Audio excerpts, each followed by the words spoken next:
السلام عليكم ورحمة الله. الحمد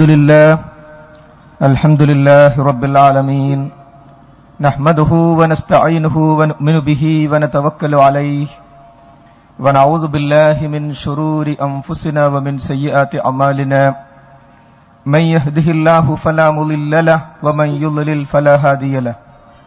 أشهد أن لا إله إلا الله وأشهد أن محمدا عبده ورسوله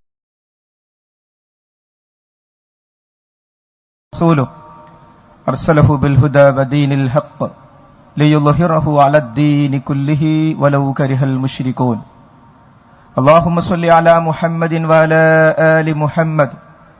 أما بعد فإن خير الحديث كتاب الله، وخير الهدي هدي محمد صلى الله عليه وسلم، وشر الأمور محدثاتها فكل محدثة بدعة وكل بدعة ضلالة. أعوذ بالله من الشيطان الرجيم. يا أيها الذين آمنوا اتقوا الله حق تقاته ولا تموتن إلا وأنتم مسلمون. بسم الله الرحمن الرحيم. اهدنا الصراط المستقيم.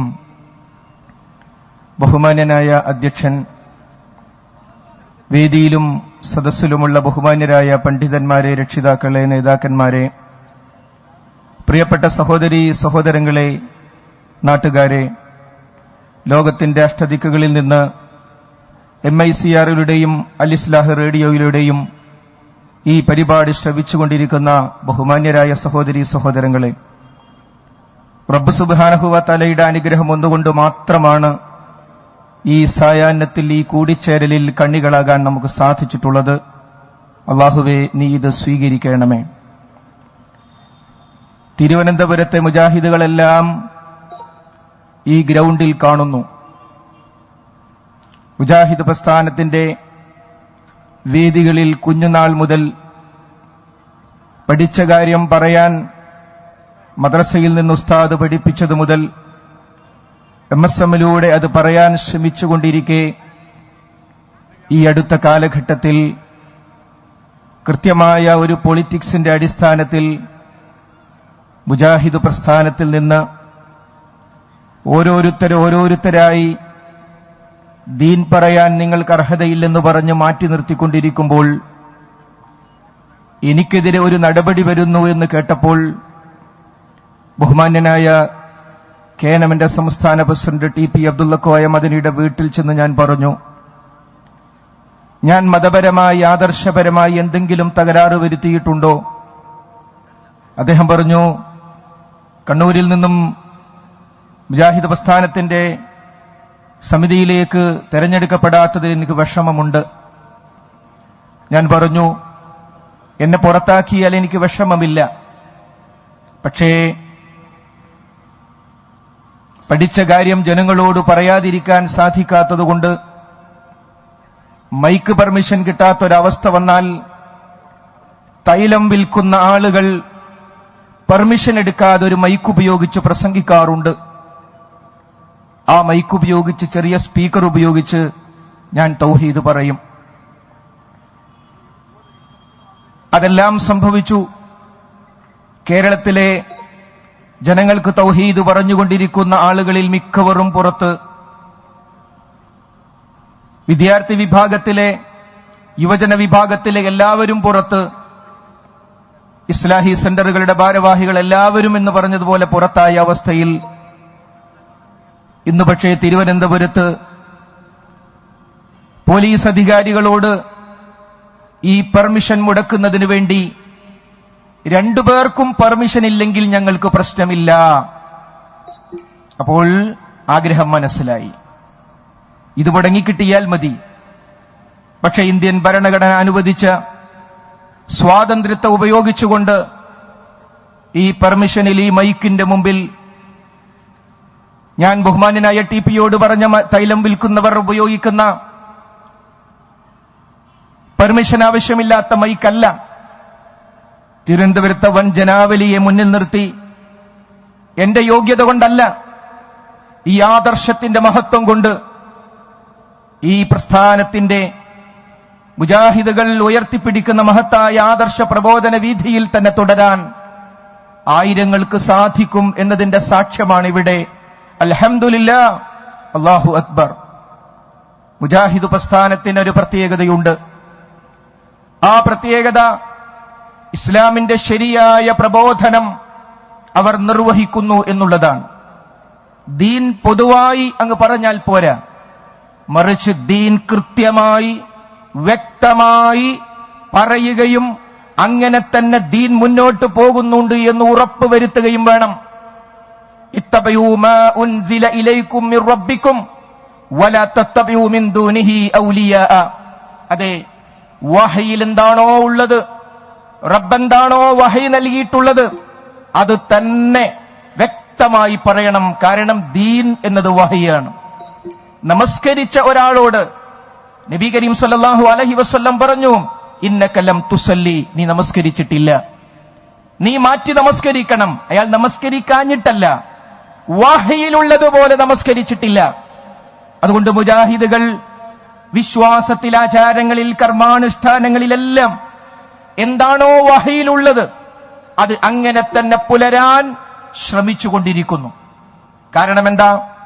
അത് പറയുന്നവരുടെ പരലോകത്തെക്കുറിച്ചുള്ള ആശങ്ക, മരണാനന്തര ജീവിതത്തിൽ നമ്മുടെ ഓരോരുത്തരുടെയും അവസ്ഥ എന്താകുമെന്ന ആശങ്ക, ഒപ്പം സ്വന്തം കുടുംബത്തിന്റെ, നാട്ടുകാരുടെ, സുഹൃത്തുക്കളുടെ, ജനങ്ങളുടെ പരലോകത്തെക്കുറിച്ചുള്ള ആശങ്ക.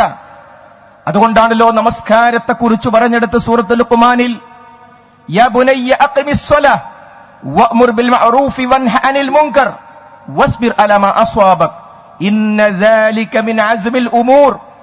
അതെ, നീ പൊന്നുമകനെ, നീ നമസ്കാരം നിലനിർത്തണം, നന്മ കൽപ്പിക്കുകയും തിന്മ വിരോധിക്കുകയും വേണം, നീ ക്ഷമ കൈക്കൊള്ളണം.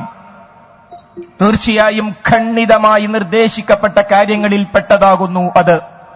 നമസ്കാരം പോലെ നിർബന്ധമാണ് താൻ പ്രവേശിക്കാൻ ആഗ്രഹിക്കുന്ന സ്വർഗം, രക്ഷപ്പെടാൻ ആഗ്രഹിക്കുന്ന, പ്രാർത്ഥിക്കുന്ന ആ നരകത്തിൽ നിന്നും രക്ഷപ്പെടാൻ മറ്റുള്ളവരെ രക്ഷപ്പെടുത്താൻ ശ്രമിക്കുക എന്നത് ഓരോ വ്യക്തിയുടെയും ദീനിന്റെ ഭാഗമാണ്.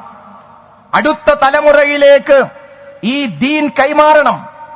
അതിന് നാം നിർവഹിക്കേണ്ട നിർബന്ധമായ ബാധ്യതയാണ് ദഅവത്ത്. അതിനുവേണ്ടിയാണ് ഇന്ത്യയെപ്പോലെയുള്ള രാജ്യങ്ങളിൽ ഇവിടുത്തെ ഭരണഘടന മുമ്പിൽ വെച്ച് തികച്ചും സുതാര്യമാണ് ദീനിന്റെ കാര്യങ്ങൾ എന്ന് പ്രഖ്യാപിച്ചുകൊണ്ട് സംഘടനാ സംവിധാനം ഉണ്ടാക്കിയിട്ടുള്ളത്.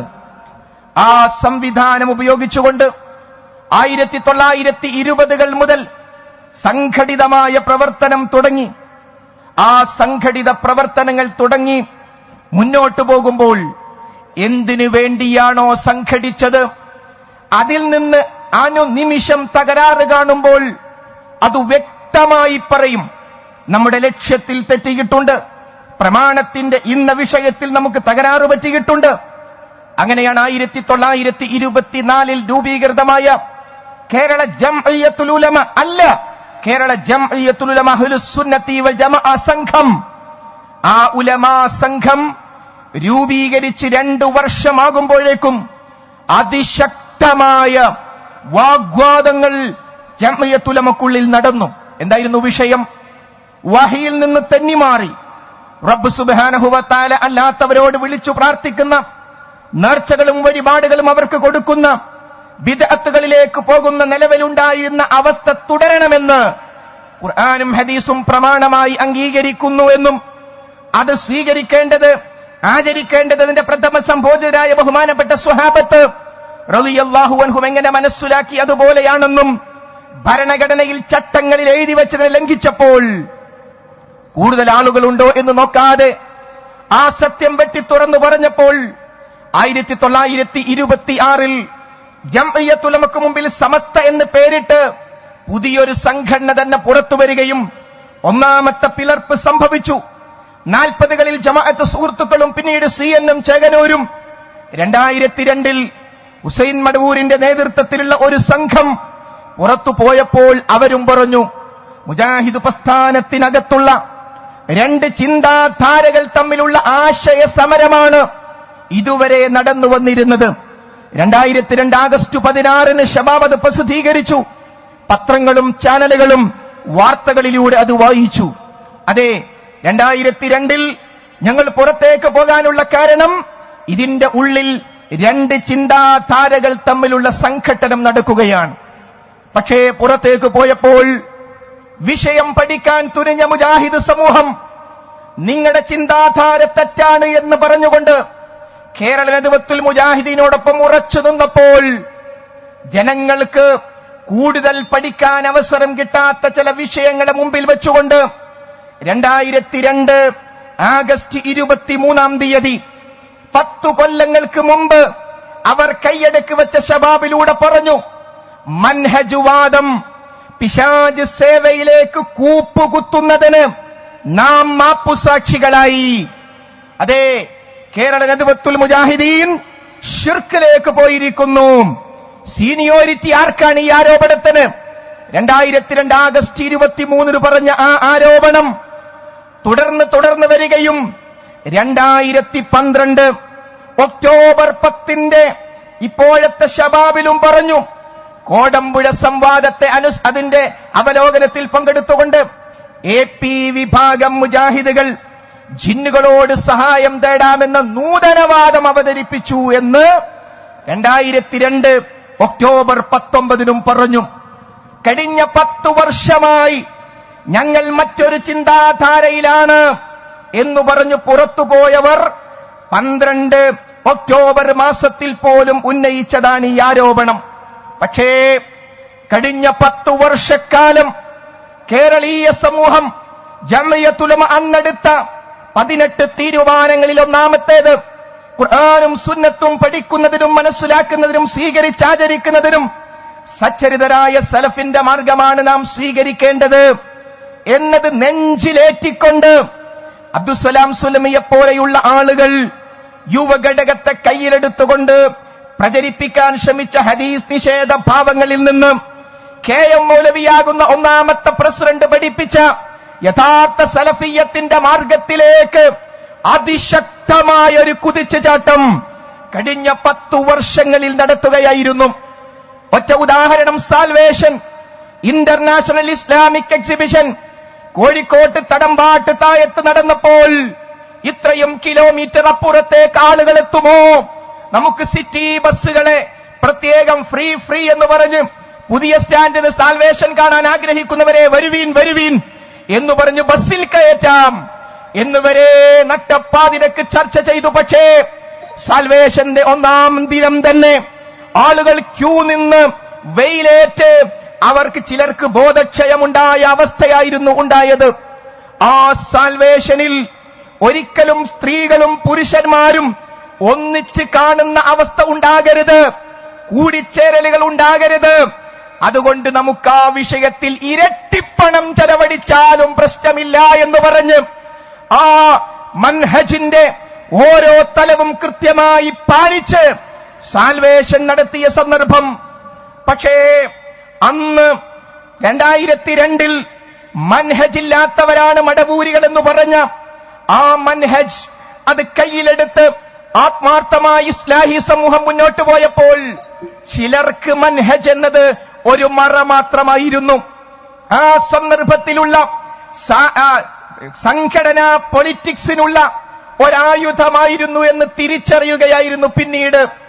ആ ഒറ്റപ്പെട്ട ചിലർ, ബഹുമാന്യനായ അലി അബ്ദുർ റസാഖ് മദനിക്ക് ശേഷം സംഘടനാ സെക്രട്ടറി എന്ന് പറഞ്ഞ വ്യക്തി സാൽവേഷന്റെ ഉദ്ഘാടന ദിവസം KNM കൗൺസിൽ കഴിഞ്ഞ് സാൽവേഷൻ നഗരിയിൽ പ്രവേശിക്കാതെ കണ്ണൂരിലേക്ക് തിരിച്ചുപോയപ്പോൾ ഞങ്ങൾക്ക് മനസ്സിലായി ഇവിടെ പ്രശ്നം അതല്ല എന്ന്.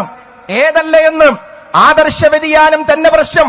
പക്ഷേ ആ ആദർശ വ്യതിയാനത്തെ ഉപയോഗിച്ച് ചിലർ ഈ ആദർശമൊന്നും കണ്ടിട്ടല്ല, ഇവരെ അടിക്കാൻ ഇതൊരു വടിയാണെന്ന് മാത്രം മനസ്സിലാക്കിയ ആ ദിനരാത്രങ്ങൾ തീർന്നില്ല. ആദ്യമായി സംഘടിപ്പിക്കുന്ന ഒരു സംരംഭത്തിന്റെ ചില വകുപ്പുകൾ ഏറ്റെടുത്തവർ പിന്നോട്ട് പോവുകയും അതുപോലെയുള്ള ഒട്ടേറെ പീഡനങ്ങളും പ്രയാസങ്ങളും ഉണ്ടായപ്പോഴും അത് ഇസ്ലാഹി സമൂഹത്തിൽ നിന്നല്ല, കേരള നേതൃത്വത്തിൽ മുജാഹിദീന്റെ മുഖ്യ നേതൃത്വത്തിൽ നിന്നല്ല, പക്ഷേ ആദര സബ് നേതൃത്വങ്ങളിൽ നിന്നും അത്തരം വിഷമങ്ങൾ ഉണ്ടായപ്പോൾ തിരിച്ചറിഞ്ഞ ചില കാര്യങ്ങൾ മാത്രമല്ല. മറുഭാഗത്ത് സാൽവേഷന്റെ വിജയത്തെ ഇല്ലാതാക്കുന്നതിന് വേണ്ടി ജിന്ന് സിഹർ വിഷയങ്ങൾ എടുത്തിടുകയും സാമാന്യ ജനങ്ങൾക്ക് വിവരമില്ലാത്ത വിഷയങ്ങളിൽ സീഡികളും മറ്റും ഇറക്കുകയും നമ്മുടെ പ്രഭാഷകന്മാരുടെ സീഡികൾ കട്ട് ചെയ്ത് തെറ്റിദ്ധരിപ്പിക്കുകയും ചെയ്ത സന്ദർഭം നേതൃത്വം പറഞ്ഞു, പ്രതികരിക്കാൻ പോകേണ്ടതില്ല, നിങ്ങൾ ദഅവത്തുമായി പോയിക്കോളൂ.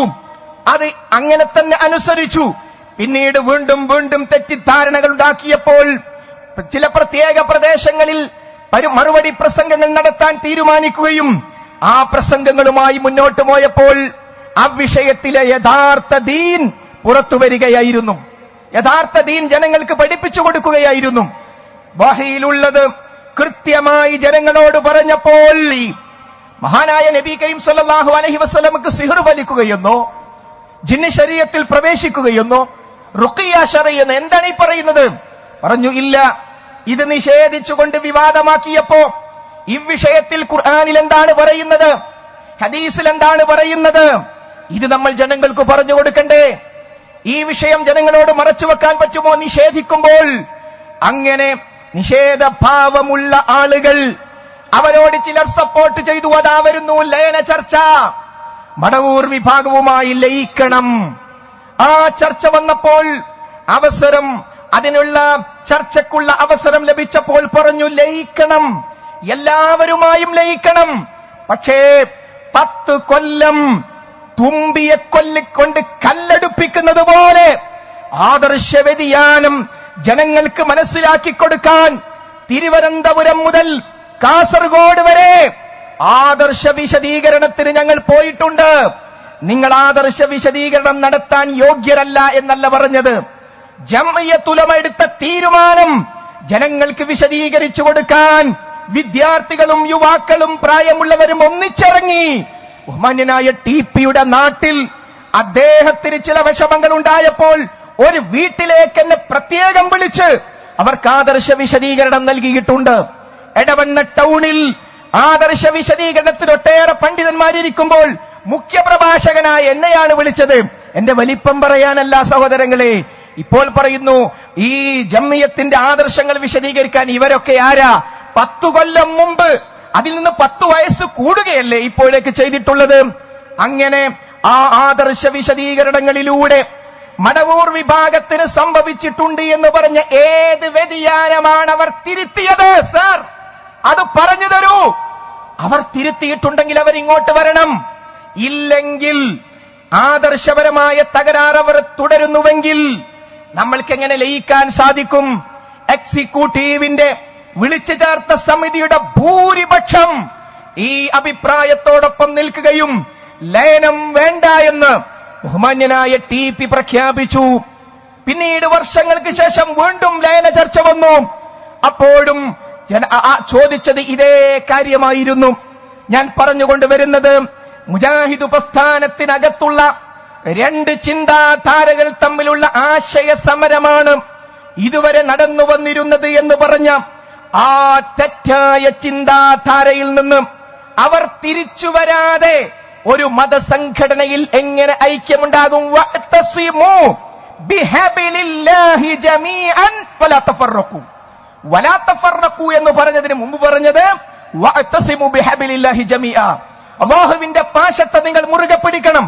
അപ്പോൾ പ്രമാണങ്ങളിലേക്ക് തിരിച്ചു വരുന്നതിലൂടെയാണ് ഐക്യം വേണ്ടത്. സ്വാഭാവികമായും പഠിച്ചതും പഠിപ്പിച്ചതും കൃത്യമായി പറഞ്ഞതോടുകൂടി ഇങ്ങനെ ചിന്തിക്കുന്ന ആളുകൾക്കെതിരെ എന്തോ ഒരു പ്രത്യേകമായ മനോഭാവം വളർന്നു വന്നു. നമ്മൾ മനസ്സിലാക്കി, ഷൂറയിൽ ഒരു തീരുമാനം വന്നാൽ ആ തീരുമാനം വരുന്നതിനും ആർക്കും പല അഭിപ്രായങ്ങൾ പറയാം. പക്ഷെ തീരുമാനമെടുത്താൽ അല്ലാഹുവിൽ ഭരമേൽപ്പിച്ച് മുന്നോട്ട് പോവുകയല്ലേ വേണ്ടത്. പക്ഷേ ഇന്നാൾ ഐക്യ ചർച്ചയിൽ ഇങ്ങനെ പറഞ്ഞു.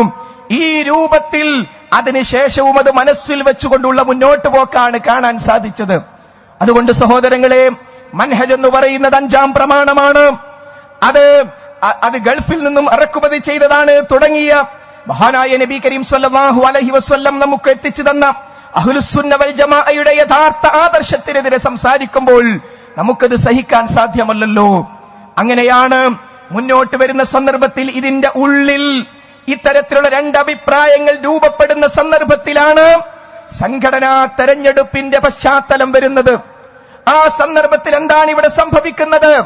അതെ, നിഷേധഭാവമുള്ളവർ ഒരു ഭാഗത്ത്, അതിനെ അംഗീകരിക്കുന്നവർ മറുഭാഗത്ത്. അവരെ രണ്ടുപേരെയും സംയോജിപ്പിച്ചുകൊണ്ട് ഇന്ന് തിരുവനന്തപുരത്ത് 250ഓളം വരുന്ന ആളുകൾ ഒരു ഭാഗത്തും ആയിരങ്ങൾ മറുഭാഗത്തും പ്രത്യേകം 2 സ്ഥലങ്ങളിലായി യോഗം ചേരേണ്ടി വന്നതിന് സാഹചര്യമുണ്ടാക്കിയ യോഗം കേരളത്തിലെ യൂണിറ്റുകൾ മുതൽ, മണ്ഡലങ്ങൾ മുതൽ, ജില്ല മുതൽ ലോകത്തുള്ള ഇസ്ലാഹി സെന്ററുകളിൽ വരെ ഗ്രൂപ്പ് യോഗങ്ങൾ നടക്കാൻ കാരണമായ യോഗം 2011 ജൂൺ 6-ാം തീയതി CD ടവറിൽ ഒരു ഗ്രൂപ്പ് യോഗം നടന്നു. അതിന് പ്രത്യേകം ചില ആളുകൾ മാത്രം ക്ഷണിക്കപ്പെട്ടു. പറഞ്ഞ ന്യായീകരണങ്ങൾ ഒന്നും നിലനിൽക്കാത്ത തരത്തിൽ എറണാകുളത്ത് നിന്ന് ആള്, വയനാട്ടിൽ നിന്നാള്, വെസ്റ്റ് നിന്നാള്, ഈസ്റ്റ് നിന്നാള്, കണ്ണൂരിൽ നിന്നാള്, കാസർഗോഡ് നിന്നാള്, അങ്ങനെ വ്യത്യസ്ത ജില്ലകളിൽ നിന്ന് ആളുകൾ അവിടെ എത്തിയിട്ട് ഈ വിഷയത്തിൽ 2 തലക്കൽ നിൽക്കുന്ന 2 കൂട്ടരെ യോജിപ്പിച്ചു. അതിൽ ഒരു വിഭാഗം ഏതായിരുന്നു? ഒരു വിഭാഗം 2010 ഒക്ടോബർ 28-ാം തീയതി തളിപ്പറമ്പ് യൂണിറ്റ് ISM-ന് യോഗ്യത നൽകിക്കൊണ്ട്, തളിപ്പറമ്പ് മേഖല ISM-ന് സർട്ടിഫിക്കറ്റ് നൽകിക്കൊണ്ട്, കണ്ണൂർ ജില്ല ISM-ന് യോഗ്യത നൽകിക്കൊണ്ട്, ISM സംസ്ഥാന എക്സിക്യൂട്ടീവിന് അംഗീകാരം നൽകിക്കൊണ്ട് യൂണിറ്റ് കമ്മിറ്റി പിടിച്ച ചാരൻ മടവൂരികൾ ഇറക്കിയിട്ടുള്ള കട്ട് ചെയ്ത CD തളിപ്പറമ്പിലെ വ്യത്യസ്ത വീടുകളിൽ ഉൾപ്പെടെ വിതരണം ചെയ്ത ISM-ന്റെ സംസ്ഥാന അത് അവസാനം കൊടുക്കാം. ISM-ന്റെ സംസ്ഥാന എക്സിക്യൂട്ടീവിൽ അംഗമായിരുന്ന ഒരു വ്യക്തി KKP അബ്ദുള്ള ആ സീഡികൾ, കട്ട് ചെയ്ത സീഡികൾ വിതരണം ചെയ്ത സന്ദർഭം, ആ കാര്യം തളിപ്പറമ്പ് യൂണിറ്റ് കണ്ടുപിടിക്കുകയും അവർ അദ്ദേഹത്തെ ഒഴിവാക്കാൻ ആവശ്യപ്പെട്ടുകൊണ്ട് മേൽഘടകങ്ങളിലേക്ക് കത്തുകൊടുത്ത് ആ പ്രക്രിയ പൂർത്തിയായി 2010 ഒക്ടോബർ 28-ാം തീയതി നിലമ്പൂരിൽ വെച്ച് കേരള ജംഇയ്യത്തുൽ ഉലമ പ്രഖ്യാപിച്ചു, മുജാഹിദ് പ്രസ്ഥാനത്തെ നശിപ്പിക്കാൻ ഇറങ്ങിത്തിരിച്ച ഗൂഢസംഘത്തിന്റെ ഭാഗമാണ് KKP അബ്ദുള്ളയും സഹായികളും. അന്ന് നീല പുസ്തകമായിരുന്നുവെങ്കിൽ ഇപ്പോൾ മഞ്ഞ പുസ്തകവുമായിട്ടാണ് KKP വന്നത്. അതേ, ജംഇയ്യത്തുൽ ഉലമ ISM യൂണിറ്റ് കമ്മിറ്റി മുതലെടുത്ത തീരുമാനത്തിന് പണ്ഡിതോചിതമായ അംഗീകാരം നൽകി. അതോടുകൂടി നമ്മൾ പറയാൻ തുടങ്ങി, ഇതാ മടവൂർ വിഭാഗം നമ്മളോട് ആദർശപരമായി പരാജയപ്പെട്ടപ്പോൾ അവർ കട്ടുമുറിച്ച CD ഇവന്റെ കയ്യിൽ കൊടുത്തിരിക്കുന്നു. KNM-ന്റെ സംസ്ഥാന കൗൺസിലിൽ ഈ കട്ടുമുറിച്ച CD പയ്യന്നൂരിൽ ഒരു കൗൺസിലർ അവിടെ സഹായം നൽകാനെത്തിയ ഒരു KNM പ്രവർത്തകന്റെ കയ്യിൽ കൊടുത്ത് കൗൺസിലിൽ മുഴുവൻ മടവൂരികളുടെ CD വിതരണം ചെയ്തു. വളരെ വിഷമത്തോടുകൂടി പിന്നീടൊരിക്കൽ KNM-ന്റെ സംസ്ഥാന പ്രസിഡന്റ് അതിനെക്കുറിച്ച് സംസാരിച്ചിട്ടുണ്ട്. അവിടെ ഈ KKP ആ യോഗത്തിലുണ്ട്, അവന്റെ സഹായികളിൽ ചിലർ ആ യോഗത്തിലുണ്ട്, അവന് സഹായം ചെയ്യുന്നവർ ആ യോഗത്തിലുണ്ട്.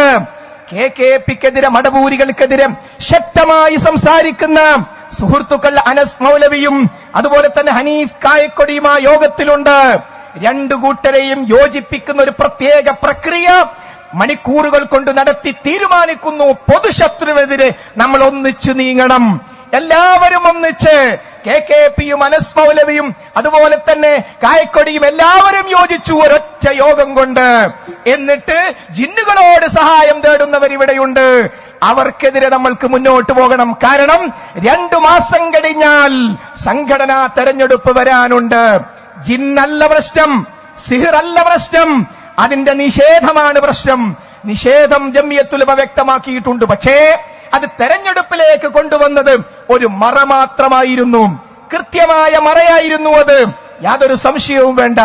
അങ്ങനെ ഈ തരത്തിൽ ഈ യോഗം കഴിഞ്ഞ് അടുത്ത എക്സിക്യൂട്ടീവിൽ ചോദ്യം വന്നു, നമ്മുടെ സംഘടനാ ആസ്ഥാനത്ത് ഇങ്ങനെ ഒരു യോഗം നടന്നിട്ടുണ്ടല്ലോ, യൂണിറ്റുകളിൽ പോലും ഗ്രൂപ്പ് യോഗങ്ങൾ ചേരാനുള്ള ഒരു ലൈസൻസ് ആയത് മാറും, നമ്മുടെ പ്രസ്ഥാന ചരിത്രത്തിൽ ഒരു കറുത്ത പുള്ളിയായത് മാറും. അത് സ്വാഭാവികമായും MSM-ലൂടെ പഠിച്ച അനുഭവം വെച്ച് പറയേണ്ടത് പറയേണ്ട സ്ഥലത്ത് ശൂറയിൽ പറയണമെന്ന് ബഹുമാന്യരായ KNM-ന്റെ നേതാക്കന്മാർ മുമ്പ് പഠിപ്പിച്ച കൗൺസിൽ ക്ലാസുകളിൽ നിന്ന് മനസ്സിലാക്കി പറഞ്ഞ ഈ വിനീതനെതിരെ കറുത്ത പുള്ളിയിടാൻ നടക്കുന്നുവോ? പുള്ളിയിടാൻ അവിടെ നിൽക്കട്ടെ എന്ന് പറഞ്ഞ് ബഹുമാന്യനായ അബ്ദുറഹിമാൻ സലഫി എനിക്കെതിരെ വാതോരാത്തൊരു പ്രസംഗം നടത്തി. പക്ഷേ എനിക്ക് അതിൽ വിഷമമുണ്ടായില്ല. കാരണം ഞാൻ ഈ യോഗത്തെക്കുറിച്ച് പറഞ്ഞപ്പോൾ AP-യും TP-യും പറഞ്ഞു ഞങ്ങൾ അറിയില്ല. അവരറിയാത്തൊരു യോഗം ഇദ്ദേഹം വിളിച്ചുവെങ്കിൽ അത് ഗൗരവമല്ലേ? എന്നെ വളരെ മോശമാക്കി സംസാരിച്ച സന്ദർഭത്തിൽ വീണ്ടും എനിക്ക് വിഷമമുണ്ടായില്ല. അടുത്ത ദിവസങ്ങളിൽ കേരളത്തിലെ ഏറ്റവും വലിയ KNM-ന്റെ ജില്ലയായ മലപ്പുറം ഈസ്റ്റ് ജില്ലാ കമ്മിറ്റി, ബഹുമാന്യനായ AP തെരഞ്ഞെടുക്കപ്പെട്ട കമ്മിറ്റി, സലഫി തെരഞ്ഞെടുക്കപ്പെട്ട കമ്മിറ്റി, കരുവള്ളി തെരഞ്ഞെടുക്കപ്പെട്ട കമ്മിറ്റി, ആ കമ്മിറ്റി പറഞ്ഞു ഈ യോഗം സംഘടിപ്പിച്ചവർക്കെതിരെ അന്വേഷിച്ച് നടപടിയെടുക്കണം. അപ്പോൾ ഈ വിനീതന്റെ ശബ്ദം ഒരു ജില്ലാ കമ്മിറ്റിയുടെ ശബ്ദമാണ്. തീർന്നില്ല. തൊട്ടടുത്ത ദിവസം അതാ മറ്റൊരു കത്ത് വരുന്നു. ഇന്ന് കേരളത്തിൽ ബഹുമാന്യനായ AP അബ്ദുൽ ഖാദർ മൗലവിയോടൊപ്പം ചേർത്ത് പറയാവുന്ന മുജാഹിദ് പ്രസ്ഥാനത്തിന്റെ തലമുതിർന്ന നേതാവ്, മുൻ PSC ചെയർമാൻ കരുവള്ളി മുഹമ്മദ് മൗലവി കത്തെഴുതുന്നു. ഈ CD ടവറിൽ ഗ്രൂപ്പ് യോഗം സംഘടിപ്പിച്ച ആളുകളെ ഞങ്ങളുടെ ജില്ലയിലെ ആദർശ വിശദീകരണത്തിന് പറഞ്ഞയക്കരുത്. കരുവള്ളിക്കതിനൊരു സമ്മാനം കിട്ടി.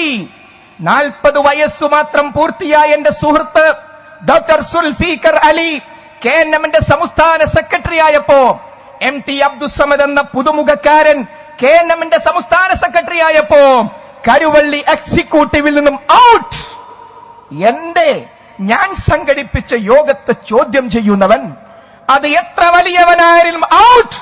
അറിയുമോ ഇന്ന് കേരളത്തിന് കരുവള്ളി മുഹമ്മദ് മൗലവി AP-യോടൊപ്പം ചേർത്ത് പറയാവുന്ന ആ വന്യവയോധികനായ പണ്ഡിതനെ മാറ്റി നിർത്തിയത് ജിന്നിന്റെ പേരിലാ, സിഹറിന്റെ പേരിലാണോ? അല്ലല്ലോ സഹോദരങ്ങളെ. പൊളിറ്റിക്സ്, കൃത്യമായ പൊളിറ്റിക്സ്. അബ്ദുൽ ഹക്ക് സുല്ലമി അദ്ദേഹം രോഗം കൊണ്ട് പ്രയാസം കൊണ്ട് ഞാൻ ഇല്ലെന്ന് പറഞ്ഞപ്പോ ജില്ലാ കൗൺസിലിൽ മരണപ്പെട്ടു പോയ ഒരു സഹോദരൻ, അദ്ദേഹത്തിന് അല്ലാഹു സുബ്ഹാനഹു വ തആല മഗ്ഫിറത്തും മർഹമത്തും നൽകുമാറാകട്ടെ, അബ്ദുൽ ഹക്ക് സുല്ലമി KNM-ൽ വേണം, അദ്ദേഹം തെരഞ്ഞെടുക്കണമെന്ന് പറഞ്ഞപ്പോൾ പറഞ്ഞു, നേതൃത്വം നൽകിയ വ്യക്തി പറഞ്ഞു അതൊക്കെ പിന്നെയാകാമെന്ന് പറഞ്ഞ് ടെസ്റ്റ് ചെയ്തു മാറ്റി, അദ്ദേഹത്തെ തെരഞ്ഞെടുത്തില്ല. അപ്പൊ സഹോദരങ്ങളെ, ഈ രൂപത്തിൽ വളരെ കൃത്യമായ പൊളിറ്റിക്സ് ഇതിന്റെ ഉള്ളിൽ നടന്നു. മാത്രമല്ല ഇതിനെതിരെ പരാതി, ഈ യോഗത്തിനെതിരെ കൊടുത്ത പരാതിയിൽ എന്ത് നടപടിയെടുത്തു? ആരോട് ചോദിച്ചു? വിശദീകരണം കൊടുത്തോ? ലെറ്റർ പേഡ് അയച്ചിട്ടുണ്ടോ? ചോദിച്ചിട്ടുണ്ടോ വിശദീകരണം ചോദിച്ചാൽ ചോദിക്കുന്നവർ പുറത്താകും.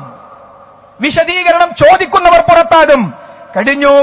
അതിനുശേഷം സഹോദരങ്ങളെ കൃത്യമായി നമ്മൾ മനസ്സിലാക്കണം, 5/6/2011 യോഗം എന്ന് പറയുന്നത് 1993 അസ്റലി സാഹിബ് മേപ്പയ്യൂരിൽ അന്ന് വിളിച്ചു ചേർത്ത ഗ്രൂപ്പ് യോഗത്തോട് സമാനമാണെങ്കിൽ പിന്നീട് മർക്കസ് ദഅവയുമായി ബന്ധപ്പെട്ട കാര്യങ്ങൾ ബഹുമാന്യനായ KP അറിയാതെ നിർവഹിച്ചപ്പോൾ ബഹുമാന്യനായ KP ISM-ന് ഒരു കത്തയച്ചു. ഡോക്ടർ സയ്യിദ് ഹാമിദ് 24/11/94 ഉദ്ഘാടനം ചെയ്യുന്ന പരിപാടിയിൽ പങ്കെടുക്കാമെന്ന് ഞാൻ താങ്കളോട് സമ്മതിച്ചതായിരുന്നുവല്ലോ. എന്നാൽ ISM-ന്റെ പരിപാടിയാണെന്നാണ് ഞാൻ കരുതിയത്. ഇന്ന് പ്രസിദ്ധീകരിച്ച ശബാബ് വായിച്ചപ്പോഴാണ് അത് CIG-യുടെ മർക്കസ് ദഅവയാണെന്ന് മനസ്സിലായത്. എന്നിട്ട് പറയുന്നു, സൂത്രങ്ങൾക്കും വഞ്ചനകൾക്കും ഒരറുതി വേണമല്ലോ. ബഹുമാന്യനായ KP മുഹമ്മദ് ബിൻ അഹമ്മദ് സംഘടനക്കുള്ളിൽ നിന്ന് അതിനെ വഞ്ചിച്ച നിലപാടാണെങ്കിൽ പിന്നീട് കാണുന്നത് എടവണ്ണ ജാമിയ നദ്വിയയിൽ വിളിച്ചു ചേർത്ത സംയുക്ത കൗൺസിലിന്റെ കത്തിൽ എന്താ ഉള്ളത്? ഈ കത്ത് കാണിച്ചാലേ ഉള്ളിലേക്ക് പ്രവേശിക്കാൻ പറ്റൂ. അത്രമാത്രം സ്വകാര്യതകളോടുകൂടി സംഘടിപ്പിച്ച ആ എടവണ്ണ ജാമിയയിലെ കൗൺസിൽ ഒരു പ്രൈവറ്റ് ക്യാമറക്കാരനെ കൊണ്ട് പകർത്തി. പിന്നീട് നമ്മൾ കാണുന്നത് ആ സംയുക്ത കൗൺസിലിൽ വെച്ച് ജമിയത്തിന്റെ തീരുമാനത്തെ പോലും അട്ടിമറിച്ച് ജമിയത്ത് ഇറക്കിയ പുസ്തകത്തിലെ 19ാമത്തെ പേജിൽ മുജാഹിദുകൾക്കെതിരെയുള്ള ആരോപണങ്ങളിൽ അവസാനത്തേതാണ്, അവർ ജിന്നുകളോട് സഹായം തേടാമെന്ന് വാദിക്കുന്നവരാണെന്ന ആരോപണം എന്ന ജംഇയ്യത്തിന്റെ ബുക്കിനെ നോക്കുകുത്തിയാക്കി നിർത്തി അതിൽ വെച്ച് ആരോപണങ്ങൾ ഉന്നയിച്ചത് മടവൂരികളുടെ വേദികളിൽ വെച്ചതാ അവർ ക്ലിപ്പുകൾ കാണിക്കുന്നു. ഇതുമായി ബന്ധപ്പെട്ട് കൃത്യമായി അറിയുന്ന അബ്ദുറഹ്മാൻ സലഫിയുടെ ജ്യേഷ്ഠൻ എം അബ്ദുള്ള സുല്ലമി പരാതി കൊടുത്തു. സ്വന്തം അനിയനെതിരെ അദ്ദേഹം ഒരു കൗൺസിലർ കൂടിയാണ്. അന്വേഷിച്ചോ, ലെറ്റർ പേഡിൽ കത്തയച്ചോ, വിളിച്ചു വരുത്തിയോ, കാര്യങ്ങൾ ചോദിച്ചോ? ചോദിച്ചാൽ ചോദിക്കുന്നവർ പുറത്താകും. അതാണ് അവസ്ഥ. അതും കഴിഞ്ഞു സഹോദരങ്ങളെ. ആ പരാതിയും അവിടെ നിൽക്കെ തന്നെ KJU വിശദീകരണങ്ങളുടെ പരമ്പര വരികയാണ്. എല്ലാ സ്ഥലത്തും വിശദീകരണം. 15-ാം തീയതി ഇലക്ഷൻ തുടങ്ങുന്നിടത്ത് 14-ാം തീയതി വിശദീകരണം. ആ വിശദീകരണങ്ങളിൽ 28/10/2011 മുജാഹിദ് പ്രസ്ഥാനത്തെ നശിപ്പിക്കാൻ ഇറങ്ങിത്തിരിച്ചൊരു ഗൂഢസംഘം നീല പുസ്തകത്തിന് പകരമായി മഞ്ഞ പുസ്തകവുമായി ഇതിന്റെ ഉള്ളിലുണ്ട് എന്ന് പറഞ്ഞെങ്കിലും നീല പുസ്തകം ഉയർത്തിപ്പിടിച്ചാരും സംസാരിച്ചില്ല. അത് അവഗണിക്കപ്പെട്ടു. ആ നീല പുസ്തകം ഹദീസ് നിഷേധങ്ങൾ കൊണ്ട്, ഖുർആൻ നിഷേധങ്ങൾ കൊണ്ട് നിറഞ്ഞിരിക്കുന്നു എന്ന് പറഞ്ഞെങ്കിലും അതിനെക്കുറിച്ചുള്ള വിശദീകരണം കേട്ടില്ല. ജിന്നിനോട് സഹായം തേടുന്നവരുണ്ട്, ജിന്നിനോട് പ്രാർത്ഥിക്കുന്നവരുണ്ട്. ഈ രൂപത്തിലാണ് പ്രസംഗങ്ങൾ പോയത്. അങ്ങനെ പിന്നീട് മുന്നോട്ട് വരുമ്പോൾ നമുക്ക് കാണാൻ കഴിയുന്നത് സമ്മേളനത്തിന്റെ പ്രഖ്യാപനമാണ്. കഴിഞ്ഞുപോയ സമ്മേളനങ്ങൾ മുഴുവനും പ്രഖ്യാപിക്കുന്നത് നമ്മുടെ ഘടകങ്ങൾ ഒന്നിച്ചിരുന്ന് തീരുമാനിച്ചിട്ടാണ്. പക്ഷേ പോഷക ഘടകങ്ങൾ ഈ പ്രാവശ്യത്തെ സമ്മേളനം അറിയുന്നത് പുറത്തു നിന്നാണ്. പിന്നീടാണ് അവരെ വിളിച്ച് എല്ലാവരെയും കൂട്ടിച്ചേർത്ത് നിങ്ങൾ കേട്ടതുപോലെ മനസ്സിലാക്കിയതുപോലെ ഇങ്ങനൊരു സമ്മേളനം ഉണ്ട് എന്ന് പറഞ്ഞത്. തീർന്നില്ല. KNM-ന്റെ സംസ്ഥാന എക്സിക്യൂട്ടീവിലേക്ക് വർഷങ്ങളായി പോഷക ഘടകങ്ങളും ഉപഘടകങ്ങളും KP-യുടെ കാലം മുതൽ ക്ഷണിക്കപ്പെടാറുണ്ട്. ഈ അന്യായങ്ങൾക്കെതിരെ ഉള്ള അവസരം ഉപയോഗിച്ച് സംസാരിക്കാൻ തുടങ്ങിയപ്പോൾ ഇനി അവരാരും എക്സിക്യൂട്ടീവിലേക്ക് വരേണ്ടതില്ല, ആവശ്യമുള്ളപ്പോൾ വിളിച്ചുകൊള്ളും. അതും നടപ്പായി. സമ്മേളന സ്വാഗത സംഘമുണ്ടാക്കി. ആ സ്വാഗത സംഘവുമായി ബന്ധപ്പെട്ട് പലരും ചോദിച്ചു, അല്ല ഷാക്കിർ എവിടെ? കാണുന്നില്ലല്ലോ, യോഗത്ത് കാണുന്നില്ലല്ലോ. അഷ്റഫ് എവിടെ? കാണുന്നില്ലല്ലോ. പ്രസീഡത്തിരിക്കുന്ന മാന്യന്മാരോട് പറയാ, അവരൊന്നും സഹകരിക്കുന്നില്ല. എന്താ ചെയ്യാ? കുട്ടികൾ ഇങ്ങനെ ആയാൽ എന്ത് ചെയ്യും? സഹോദരാ, അഭിപ്രായം പറയാവുന്ന ബോഡികളിലേക്ക് അവരെ പ്രവേശിപ്പിച്ചില്ല. ഷാക്കിർ അദ്ദേഹം ആരാ? ഫിനാൻസ് വകുപ്പ് vice chairman. TK Ashraf programme committee joint convener. വൈസ് ചെയർമാനും ജോയിന്റ് കൺവീനറും ആയാൽ മതി പ്രവർത്തിക്കാൻ. പക്ഷേ എന്തിനാ ഇങ്ങനെയാക്കിയത്? കഴിഞ്ഞ സമ്മേളനങ്ങളിൽ വ്യത്യസ്തമായി ഇവരൊന്നും പ്രവർത്തിക്കുന്നില്ലെന്ന് വരുത്തണം. ജോയിന്റ് കൺവീനർക്ക് ചെയർമാൻ കൺവീനർമാരുടെ മീറ്റിംഗിലേക്ക് കയറി വരാൻ പറ്റില്ല. അഷ്റഫിനെ കണ്ടില്ല, ISM ഇല്ല. താജുദ്ദീനെ കണ്ടില്ലെങ്കിൽ MSM ഇല്ല. എന്താ ചെയ്യാ? കുട്ടികൾ ഇങ്ങനെ ആയാൽ എന്ന് പറഞ്ഞു ബോധപൂർവമായ പ്രചാരണം നടത്തി. സമ്മേളനത്തോടടുത്തു വരുമ്പോൾ 50-ൽ പരം പണ്ഡിതന്മാർ. ആദ്യം ആളുകൾ വിചാരിച്ചു സക്കരിയ സ്വലാഹിന്റെ പ്രശ്നം എന്തോ പ്രസംഗത്ത് പാളി ഉണ്ടാവും. പിന്നെ മനുഷ്യന്മാർ വെച്ചാ മുജാഹിദു അങ്ങനെ തന്നെ ആയിരിക്കും. പിന്നല്ലേ മനസ്സിലായത് അല്ല, കുറെ മുജാഹിദ് ബാലുശ്ശേരിമാരുണ്ട്. 50-ൽ പരം ആളുകൾ സമ്മേളനത്തിൽ നിന്ന് ഔട്ട്. അവരൊക്കെ ജിന്നിനോട് തേടുന്നവർ, അവരൊക്കെ ജിന്നിനോട് സഹായം തേടുന്നവർ എന്ന രൂപത്തിൽ വ്യാഖ്യാനിക്കുകയും സമ്മേളന പ്രചാരണ പരിപാടികളിൽ പണ്ഡിതന്മാർക്ക് വിലക്കേർപ്പെടുത്തുകയും ചെയ്തു. പക്ഷേ അനുവദിക്കപ്പെടുന്ന യൂണിറ്റുകളിൽ നവോത്ഥാനത്തിന്റെ ഒരു നൂറ്റാണ്ട് എന്ന പ്രമേയം കോഴിക്കോട് ടൗണിലടക്കം ഈ ഉള്ളവൻ പോലും ആ സമ്മേളന പന്തലിന്റെ ചുറ്റുഭാഗങ്ങളിൽ പോലും നിരന്തരമായി തൗഹീദി പ്രഭാഷണത്തിന് അത് ഉപയോഗിച്ചിട്ടുണ്ട്. എന്നാൽ സമ്മേളനത്തിലേക്ക് എത്തുമ്പോൾ കാണുന്നത് മഹാനായ നബി കരീം സല്ലല്ലാഹു അലൈഹി വസല്ലം പഠിപ്പിച്ച സുന്നത്തുകളെ കൊച്ചാക്കുകയും നബി കരീം സല്ലല്ലാഹു അലൈഹി വസല്ലം പഠിപ്പിച്ച വസ്ത്രധാരണത്തെ പരിഹസിക്കുകയും MSM എന്ന ഘടകത്തെയും ISM-നെയും ലൈറ്റ് എക്സിബിഷൻ, തിരുവനന്തപുരത്താർക്കറിയാം അതിന്റെ ഗുണം, കേരളക്കാർക്കറിയാം അതിന്റെ ഗുണം, അതിനെ പരിഹസിക്കുകയും ചെയ്ത ഒരു ഫാറൂഖിയാണ് അവിടെ വളണ്ടിയർമാരെ നിയന്ത്രിച്ചുകൊണ്ടിരിക്കുന്നത്. തീർന്നില്ല.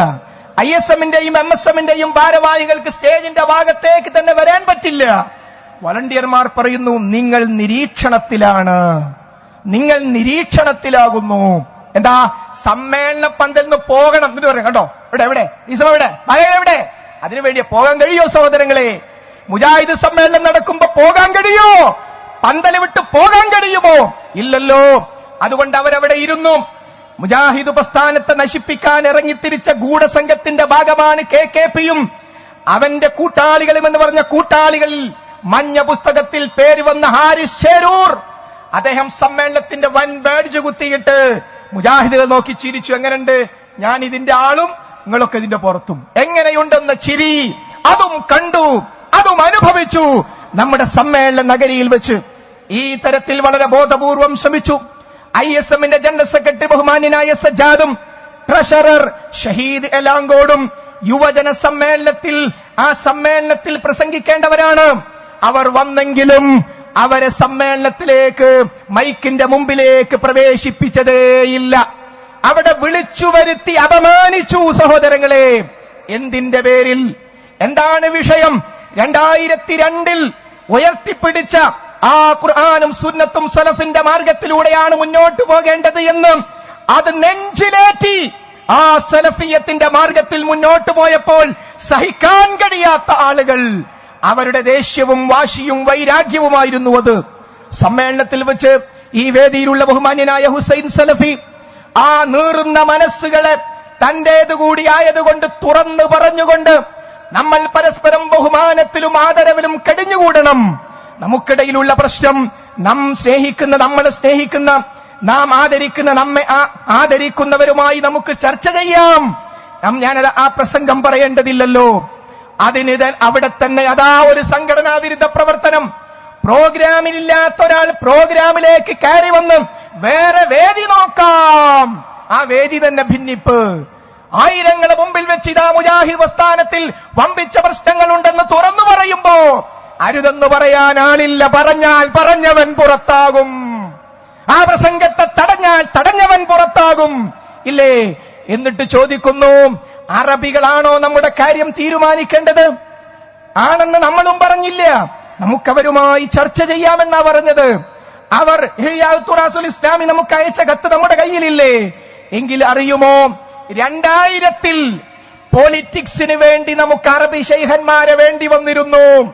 ബഹുമാന്യനായ അബ്ദുറഹിമാൻ സലഫിക്ക് അന്ന് കൊടുത്ത കത്ത് AP അബ്ദുൽ ഖാദർ മൗലവി ഞങ്ങളെയൊക്കെ ഏൽപ്പിച്ചു. എല്ലാ സ്ഥലത്തും ഈ ഫയൽ പോയി വിശദീകരിച്ചോളൂ.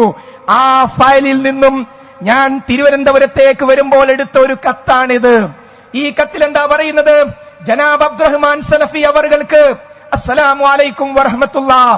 10/3/2000 ബേപ്പൂർ ജനാബ് PV ഹസൻ സാഹിബിന്റെ വീട്ടിൽ വെച്ച് മധ്യസ്ഥന്മാർ പ്രഖ്യാപിച്ച തീരുമാനത്തിലെ സെക്രട്ടറിമാരുടെ ലിസ്റ്റിൽ താങ്കൾ ഉണ്ടല്ലോ. ജനാബ് ഹുസൈൻ മടവൂരിന്റെയും താങ്കളുടെയും പേരുകൾ മധ്യസ്ഥ തീരുമാനമനുസരിച്ച് ജനാബ് ഹുസൈൻ മടവൂരും അറബികളായ ചില സലഫി പണ്ഡിതന്മാരും തമ്മിലുണ്ടായിട്ടുള്ള പ്രശ്നങ്ങൾ പരിഹരിക്കുന്നതോടെയായിരിക്കും ഇത് നടപ്പിൽ വരിക. അബ്ദുറഹിമാൻ സലഫി കേന്ദ്രമന്റെ സെക്രട്ടറി ആകണോ? സലഫി ഷെയ്ഖ് തീരുമാനിക്കും. ആദർശ പ്രശ്നമല്ല, സംഘടനാ പ്രശ്നം. ആര് തീരുമാനിക്കും? അറബി ഷെയ്ഖന്മാര് തീരുമാനിക്കും. AP അബ്ദുൽ ഖാദർ മൗലവി ഒപ്പ്, TP അബ്ദുള്ള കോയ മദനി ഒപ്പ്. ഒരു ദിവസം വൈകുന്നേരം ബഹുമാന്യനായ AP ബേഗുമെടുത്ത് വീട്ടിലേക്ക് പോകുമ്പോ ഞങ്ങൾ ഫോട്ടോ സ്റ്റാറ്റ് എടുത്ത് ആയിരക്കണക്കിന് ആളുകൾക്ക് എത്തിക്കാൻ, നൂറുകണക്കിന് പ്രഭാഷകർക്ക് ഫോട്ടോ സ്റ്റാറ്റ് കൊടുക്കാൻ ഇത്തരം കത്തുകൾ എടുത്ത് പിറ്റേന്ന് രാവിലെ AP വന്നപ്പോഴും ഞങ്ങൾ ആ മുജാഹിദ് സെന്ററിൽ തന്നെ ഉണ്ടായിരുന്നു ഈ കത്തുകൾ ജനങ്ങളിലേക്ക് എത്തിക്കാൻ. AP ചോദിച്ചു, ഉറങ്ങിയോ? മുജാഹിദ് പ്രസ്ഥാനത്തെ നശിപ്പിക്കാൻ ഇറങ്ങി തിരിച്ചവർക്കെതിരെ അന്ന് നേതൃത്വം പറഞ്ഞതനുസരിച്ച് കൊടുത്ത ഈ കത്തിൽ അബ്ദുറഹിമാൻ സലഫി സെക്രട്ടറി ആകണോ എന്ന് തീരുമാനിക്കേണ്ടത് അറബി ശൈഖന്മാർ. ഇപ്പോൾ നമുക്കിടയിലുള്ള ഒരു ആശയപരമായി വന്നിട്ടുള്ള ഒരു ബോധപൂർവമുണ്ടാക്കിയ കൺഫ്യൂഷൻ, അത് ബോധപൂർവമുണ്ടാക്കിയതാണല്ലോ. അത് തീർക്കാൻ അങ്ങോട്ട് പോകാമെന്ന് പറഞ്ഞപ്പോൾ എന്തിനാണ് അങ്ങോട്ട് പോകുന്നത് എന്നാണ് ചോദിക്കുന്നത്. അപ്പോൾ സഹോദരങ്ങളെ, നാം മനസ്സിലാക്കണം, സമ്മേളനത്തിന്റെ സമാപന സെഷനിലേക്ക് വന്നപ്പോൾ അവിടെ വെച്ചതാ ISM-നെയും MSM-നെയും പിരിച്ചുവിടാൻ പോകുന്നു എന്ന് നേരിട്ട് പറയാതെ അടുത്ത ദിവസങ്ങളിൽ ചില മാറ്റങ്ങളും ചില ക്രമീകരണങ്ങളും ഒക്കെ പ്രതീക്ഷിക്കാം. പ്രസിഡന്റ്, ഇത്തരം വിഷയങ്ങൾ ഞാൻ ചർച്ച ചെയ്യുന്നില്ല, അത് പണ്ഡിതന്മാര് ചർച്ച ചെയ്യട്ടെ, ഞാൻ അതിൽ ഇടപെടുന്നേയില്ല എന്ന് പറഞ്ഞ ബഹുമാന്യനായ ഒരു സഹോദരൻ പറയുന്നു. എന്താ പറയുന്നത്? വിഷ്ണു ഒരു ജിന്നാണെന്ന് വന്നാൽ ആ വിഷ്ണുവിനോട് ചോദിച്ചാൽ ആളുകൾ അമ്പരന്ന് പോയി. എന്താണ് അക്ബർ സാഹിബ് ഈ പറയുന്നത്? എന്താണ് ഈ വിശദീകരണം? സാധാരണ ഈ തിരുവനന്തപുരത്ത് പോലും ക്രിസ്ത്യൻ മുസ്ലിം സംവാദം നടന്നപ്പോ നിവർന്നു നിന്ന് ഉത്തരം പറഞ്ഞ ബഹുമാന്യനായ അക്ബർ സാഹിബ് ഇടയ്ക്കിടെ വെള്ളം കുടിക്കുന്നു, വളരുന്നു. സ്വന്തം മനസ്സാക്ഷിക്കെതിരെ സംസാരിച്ചതിന്റെ പേരിലല്ലേ? ഗുണകാംക്ഷയില്ലാത്തതാണ് പ്രശ്നമെന്നല്ലേ ആദ്യം പറഞ്ഞത്? ഇപ്പോൾ മാറിയിരിക്കുന്നു അല്ലേ? തീർന്നില്ല സഹോദരങ്ങളെ. അതിനുശേഷം ഈ വിഷയം കേരളീയ സമൂഹം പഠിച്ച് അദ്ദേഹത്തിന്റെ നിലപാട് തെറ്റാണെന്ന് കണ്ടപ്പോൾ 3 വരി തിരുത്താൻ 6 പേജ് മറുപടി ഒരു നിച്ചിന്റെ പ്രവർത്തകനെ കൊണ്ട് എഴുതിപ്പിച്ചു. ആരോപണങ്ങൾ വന്നാൽ അഖീദയുമായി ബന്ധപ്പെട്ടാണെങ്കിൽ നേരിട്ട് പറഞ്ഞാൽ പോരെ?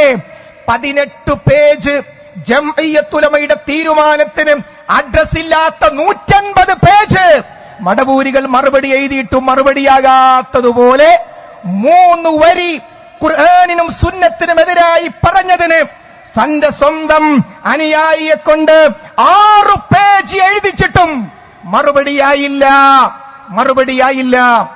അക്ബർ സാഹിബിനോട് പറയാനുള്ളത്, അങ്ങയോട് ബഹുമാനമുള്ള ആദരവുള്ളവരാണ് കേരളത്തിലെ മുസ്ലിമീങ്ങൾ. അങ്ങ് ഈ വിഷയത്തിൽ പഠിക്കാതെ പറഞ്ഞത് തിരുത്തുകയാണ് മാർഗം. അങ്ങയോടുള്ള സ്നേഹം ഞങ്ങളൊക്കെ അങ്ങനെയാണ് പ്രകടിപ്പിക്കാൻ തോന്നുന്നത്. അല്ലാഹു ഇതൊരു ഗുണകാംക്ഷയോടുള്ള സംസാരമായി എടുക്കണമെന്ന് പറയാൻ കാരണം, നെറ്റിലൂടെ ലോകത്തിന്റെ വ്യത്യസ്ത ഭാഗങ്ങളിൽ അങ്ങയുടെ പ്രസംഗം കേട്ടെങ്കിൽ ആ പ്രസംഗത്തിലെ തെറ്റ് മൈക്കിൽ പറഞ്ഞാൽ തെറ്റായി അങ്ങ് കാണാൻ പാടില്ല എന്നതുകൊണ്ട് മാത്രമാണ്. അതുകൊണ്ട് സഹോദരങ്ങളെ, അതിന്റെ വിശദാംശങ്ങളിലേക്ക് ഞാൻ പോകുന്നില്ല. പിരിച്ചുവിട്ട് ഈ ഈ നവോത്ഥാനത്തിന്റെ കൈത്തിരി ഏറ്റെടുക്കാൻ എന്നായിരുന്നു ആവർത്തിച്ചുകൊണ്ട് ചോദിച്ചത്. തീർന്നില്ല. അവസാനം എവിടെ എത്തിയെന്ന് ചോദിച്ചാൽ 30/9/2012 ജാമിയ നദവിയയിൽ ISM-ന്റെ സംസ്ഥാന കമ്മിറ്റിക്കെതിരെ ഗ്രൂപ്പ് യോഗം ചേരുകയാണ്.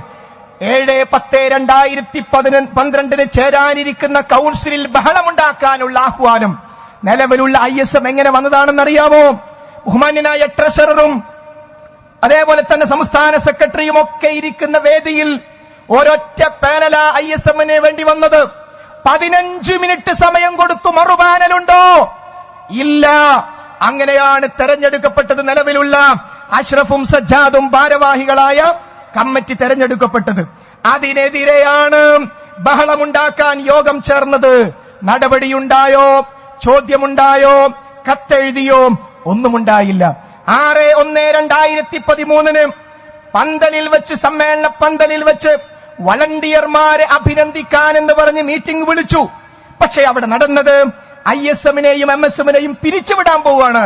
നിങ്ങളുടെ കൂട്ടത്തിൽ ആര് പ്രസിഡന്റ് ആകാൻ പറഞ്ഞാലും പ്രസിഡന്റ് ആകണം, സെക്രട്ടറി ആകണം എന്നായിരുന്നു അവിടെ വെച്ച് പറഞ്ഞത്.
ബഹുമാന്യ സഹോദരി സഹോദരങ്ങളെ, ഞാൻ അവസാനിപ്പിക്കുകയാണ്. സമ്മേളന പന്തലിൽ വെച്ച് ഇത്തരത്തിലുള്ളൊരു ആഹ്വാനം നടക്കുമ്പോൾ MSMന്റെ ബഹുമാന്യനായ സഹോദരൻ തസ്ലീം ഒരപകടം പറ്റി മയ്യത്ത് നമസ്കരിക്കുന്ന സമയമായിരുന്നു അത്. അവിടേക്ക് പോകാൻ ഒരു ആവശ്യമുള്ളവർക്കൊരു സമയം അനുവദിക്കുക പോലും ചെയ്യാതെ ഇത്തരത്തിലൊരു ഗൂഢലക്ഷ്യത്തിനു വേണ്ടി ആ സമ്മേളന പന്തലിൽ ഇത്തരമൊരു മീറ്റിംഗ് ചേർന്നു. യഥാർത്ഥത്തിൽ ഇപ്പോൾ പിരിച്ചുവിട്ടത് TK അഷ്റഫിനെയാണോ, സജ്ജാദിനെയാണോ, ഡോക്ടർ ഷഹീറിനെയാണോ, താജുദ്ദീനെയാണോ? അല്ല. എക്സിക്യൂട്ടീവാണോ, കൌൺസിലാണോ, ഘടകങ്ങളാണോ? അല്ല. മറിച്ച് പിരിച്ചുവിട്ടത്, മരവിപ്പിക്കുക എന്ന പേരിൽ പിരിച്ചുവിട്ടത് ആയിരക്കണക്കിന് ISMന്റെയും MSMന്റെയും പ്രവർത്തകരെയാണ്. അഡ്ഹോക്കുണ്ടാക്കിയപ്പോൾ 20% ISM MSM മെമ്പർമാർ പോലും വിവരമറിഞ്ഞില്ല. അതിന്റെ അർത്ഥമെന്താ? 80% പരം വരുന്ന യുവാക്കളും വിദ്യാർത്ഥികളും അരക്ഷിതാവസ്ഥയിലേക്ക് പോയിക്കോളൂ. നിങ്ങൾ ദഅവത്ത് നടത്തേണ്ടതില്ലെന്ന് പറയുമ്പോ നേരത്തെ പ്രോഫ്കോൺ സംഘടിപ്പിച്ചവർ പ്രോഫ്കോണുമായി ഇറങ്ങുമ്പോൾ എങ്ങനെ കുറ്റം പറയാൻ സാധിക്കും? വിജ്ഞാനവേദിയുമായി ISM ഇറങ്ങുമ്പോൾ എങ്ങനെ കുറ്റം പറയാൻ സാധിക്കും? അതുകൊണ്ട് സഹോദരങ്ങളെ, ദഅ്വാ പ്രവർത്തനങ്ങളുമായി മുന്നോട്ട് പോകുമ്പോൾ പിന്നീട് നമ്മൾ കാണുന്നത്, ക്യാമ്പസുകളിലേക്ക് പോയി ശിർക്കാരോപണം പറഞ്ഞപ്പോൾ കുട്ടികളത് പഠിക്കാൻ തുടങ്ങി. നെറ്റിലേക്ക് പോയവർ, CD വാങ്ങിയവർ, അവർ പറഞ്ഞു ഈ ആരോപണത്തിൽ കഴമ്പില്ല.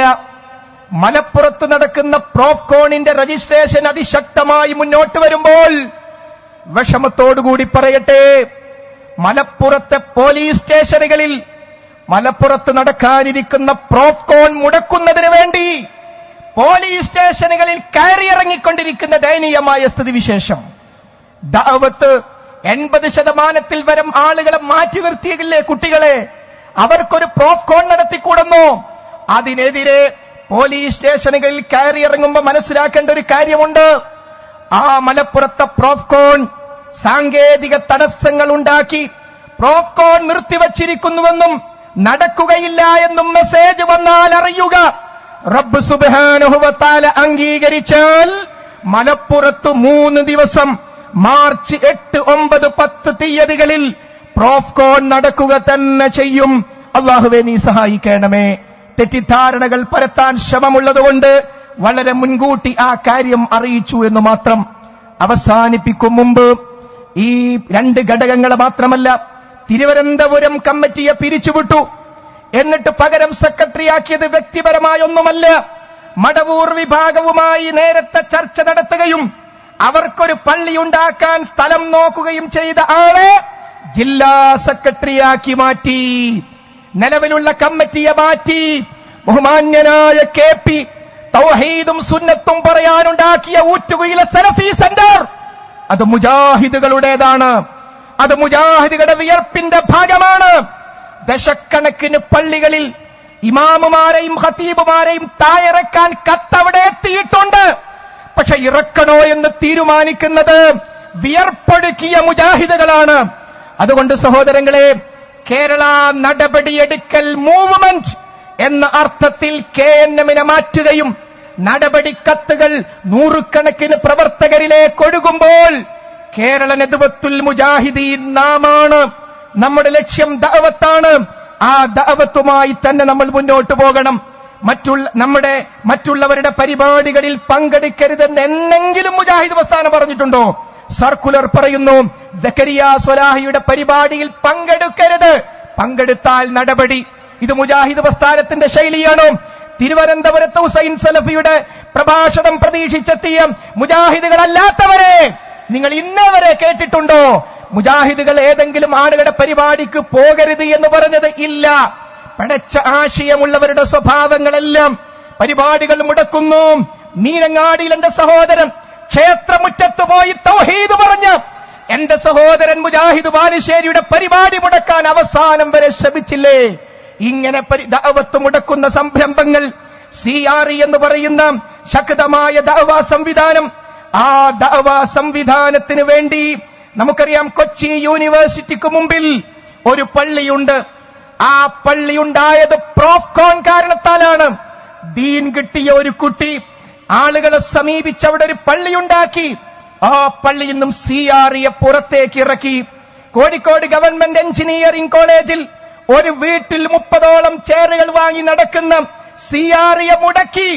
മറ്റൊരു വീട്ടിലേക്ക് പോകുമ്പോ അറിയണം, കള്ളുകുടിക്കുന്ന കുട്ടികൾ എന്തുകൊണ്ട് കള്ളുകുടിക്കരുതെന്നറിയാൻ, എന്തുകൊണ്ട് മസ്തയിടണമെന്നറിയാനായിരുന്നു അവിടെ വന്നിരുന്നത്. AWH-ൽ ഇതേപോലെ തന്നെ CREക്ക് ഒരു വീടുണ്ടായിരുന്നു. ആ വീട് മാറ്റിയപ്പോൾ ഒരു അമുസ്ലിമിന്റെ ഹോട്ടലിലേക്ക് CRE മാറ്റി. അമുസ്ലിം പറഞ്ഞു, എനിക്ക് വാടക വേണ്ട, നിങ്ങൾ പറയുന്ന കാര്യം നല്ലതാണ് കുട്ടികളെ, നിങ്ങൾ ഇവിടെ നടത്തിക്കോളൂ. അതുകൊണ്ട് സഹോദരങ്ങളെ ശ്രദ്ധിക്കുക, സൂക്ഷിക്കുക. ഈ തരത്തിൽ ദഅവത്ത് മുടക്കുന്ന ഒരു സംവിധാനമായി മാറുന്ന നിലക്ക് ചോദിക്കട്ടെ, എന്തുകൊണ്ട് ഭൂരിപക്ഷം വരുന്ന ഘടകങ്ങളും പ്രവർത്തകരുമെതിരായി? ഇസ്ലാഹി സെന്ററുകൾ എന്തുകൊണ്ട് എതിരായി? വിദ്യാർത്ഥികൾ എന്തുകൊണ്ട് എതിരായി? യുവജനങ്ങൾ എന്തുകൊണ്ട് എതിരായി? ദായിമാരൊക്കെയും എന്തുകൊണ്ട് എതിരായി എന്ന് ചിന്തിക്കുവാനും ആ ചിന്തയിൽ നിന്നും നല്ല ഭാവം പുറത്തു വരുവാനും ISM-നെ പിരിച്ചുവിട്ടപ്പോ, TK അഷ്റഫും MSM-നെ പിരിച്ചുവിട്ടപ്പോൾ, അഥവാ വിടുക എന്ന അർത്ഥത്തിൽ തന്നെ മരവിപ്പിക്കുക എന്ന അർത്ഥത്തിൽ അഡ്ഹോക്ക് പ്രഖ്യാപിച്ചുകൊണ്ട് പിരിച്ചുവിട്ടപ്പോ അവർ പത്രസമ്മേളനം നടത്തിയില്ല. അവർ ദഅവത്തുമായി മുന്നോട്ട് പോവുകയാണ് ചെയ്തത്. അതുകൊണ്ട് ഞാൻ അവസാനിപ്പിക്കുന്നു. ഇത്രയും സമയം ഈ നിർണായക ഘട്ടത്തിൽ സംഘാടകർ എന്നോട് ഇത് പറയാൻ പറഞ്ഞത്, എന്താണ് മുജാഹിദ് പ്രസ്ഥാനത്തിൽ സംഭവിച്ചതെന്ന് വിഷമിക്കുന്നവരുണ്ട്. ഇല്ല, ഒന്നും സംഭവിച്ചിട്ടില്ല. ഇതിന്റെ വളർച്ചയിൽ നിന്നും ഭൗതിക താൽപര്യക്കാരായ ആളുകൾ ഇതിനൊരു ട്രേഡ് മാർക്കാക്കി മാറ്റാൻ ശ്രമിച്ചു. കച്ചവടക്കാർ ഉപയോഗിക്കുന്ന ട്രേഡ് മാർക്കായി KNM-നെ, പ്രോഫ്കോണിനെ, സൈനെ, ലൈറ്റ് എക്സിബിഷനെ കേവല ട്രേഡ് മാർക്കാക്കി മാറ്റുന്ന അവസ്ഥയിലെത്തുമ്പോ, ട്രേഡ് മാർക്കല്ല ഇത്, ഹൃദയത്തിൽ കൊത്തിവെച്ച ആദർശ മുന്നേറ്റമാണിത്. അതുകൊണ്ട് ഈ തൗഹീദി മുന്നേറ്റം ഇവിടെ നിലനിൽക്കുക തന്നെ ചെയ്യും. നാം കൂടെയുണ്ടോ? അതാണ് ചോദ്യം. ഞാനും നിങ്ങളും കൂടെയുണ്ടോ? അതാണ് ചോദ്യം. ഈ ചോദ്യത്തിന് ഉത്തരം പറഞ്ഞുകൊണ്ട് കേരളത്തിലുടനീളം ദഅവാ പ്രവർത്തനങ്ങളുമായി മുന്നോട്ട് പോവുകയും റബ്ബിനോട് നിരന്തരമായി പ്രാർത്ഥിക്കുകയും ചെയ്യുക. അനീതി കാണിച്ചവരോട് പറയാനുള്ളത്, നമുക്കൊക്കെ പരലോകമുണ്ട്. ആ പരലോകത്ത് എന്തിനായിരുന്നു ഈ പ്രശ്നമെന്ന് ചോദിച്ചാൽ മറുപടി പറയേണ്ടതുണ്ട് എന്ന വിചാരത്തോടുകൂടി റബ്ബ് സുബ്ഹാനഹു വ തആല ഏൽപ്പിച്ച ദൗത്യവുമായി നാം മുന്നോട്ട് പോവുക. അള്ളാഹു നമ്മെ അനുഗ്രഹിക്കുമാറാകട്ടെ. പട്ടാമ്പി പ്രദേശത്ത് അവിടെ വളരെ ഒറ്റപ്പെട്ട നിലയിൽ നമ്മുടെ പ്രവർത്തകർ നിൽക്കുന്ന അവസ്ഥയിൽ അവിടെ ഒരു പള്ളി ഉണ്ടാക്കുന്നതിന് വേണ്ടി അവർ നമ്മളോട് സഹായം ആവശ്യപ്പെട്ടിട്ടുണ്ട്. ഈ സമ്മേളനത്തിന് നമ്മളൊക്കെ സഹായിക്കുന്നത് പോലെ അവരെയും സഹായിക്കണം. കാരണം നമുക്ക് ഈ ബക്കറ്റിൽ പിരിക്കുന്ന പണം മാത്രമാണ് ഇതൊക്കെ വിജയിപ്പിക്കുവാനുള്ളത്. അള്ളാഹു എല്ലാ സംരംഭങ്ങളും വിജയിപ്പിക്കുമാറാകട്ടെ. വആഖിറു ദഅവാനാ അനിൽ ഹംദുലില്ലാഹി റബ്ബിൽ ആലമീൻ. അസ്സലാമു അലൈക്കും. സംബന്ധിച്ച്